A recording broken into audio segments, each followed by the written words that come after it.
Capítulo 8. No ano terceiro do reinado do rei Belsazar apareceu-me uma visão, a mim, Daniel, depois daquela que me apareceu no princípio.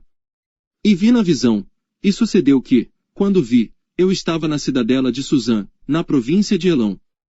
Vi, pois, na visão, que eu estava junto ao rio Ulai.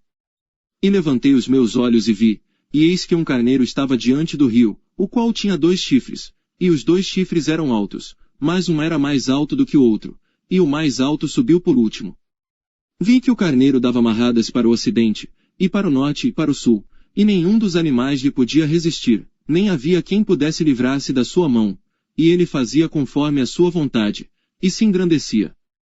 E estando eu considerando, eis que um bode vinha do ocidente sobre toda a terra, mas sem tocar no chão, e aquele bode tinha um chifre insígne entre os olhos. E dirigiu-se ao carneiro que tinha os 2 chifres, ao qual eu tinha visto em pé diante do rio, e correu contra ele no ímpeto da sua força.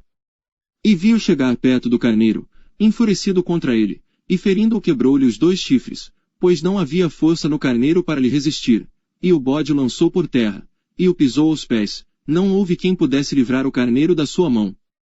E o bode se engrandeceu sobremaneira, mas, estando na sua maior força, aquele grande chifre foi quebrado, e no seu lugar subiram outros 4 também insígnes, para os 4 ventos do céu. E de um deles saiu um chifre muito pequeno, o qual cresceu muito para o sul, e para o oriente, e para a terra formosa.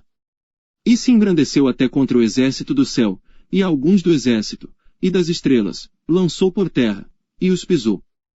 E se engrandeceu até contra o príncipe do exército, e por ele foi tirado o sacrifício contínuo, e o lugar do seu santuário foi lançado por terra. E um exército foi dado contra o sacrifício contínuo, por causa da transgressão, e lançou a verdade por terra, e o fez, e prosperou.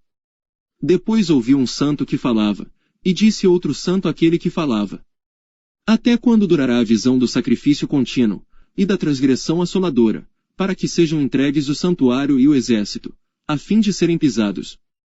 E ele me disse: Até 2.300 tardes e manhãs, e o santuário será purificado.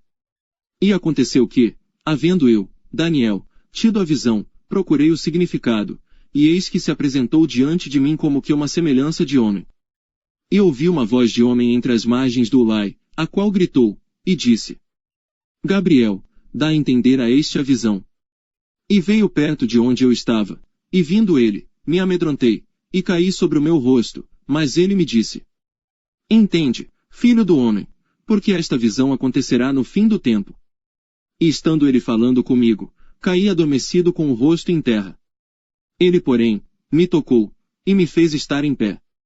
E disse: Eis que te farei saber o que há de acontecer no último tempo da ira, pois isso pertence ao tempo determinado do fim.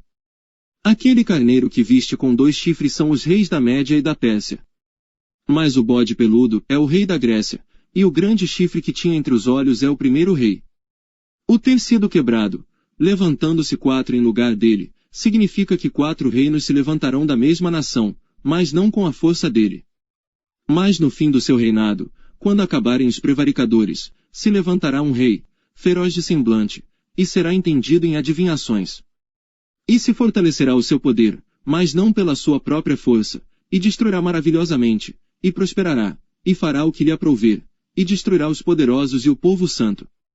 E pelo seu entendimento também fará prosperar o engano na sua mão, e no seu coração se engrandecerá, e destruirá a muitos que vivem em segurança, e se levantará contra o príncipe dos príncipes, mas sem mão será quebrado. E a visão da tarde e da manhã que foi falada, é verdadeira. Tu, porém, cerra a visão, porque se refere a dias muito distantes. E eu, Daniel, enfraqueci, e estive enfermo alguns dias, então levantei-me e tratei do negócio do rei. E espantei-me acerca da visão, e não havia quem a entendesse.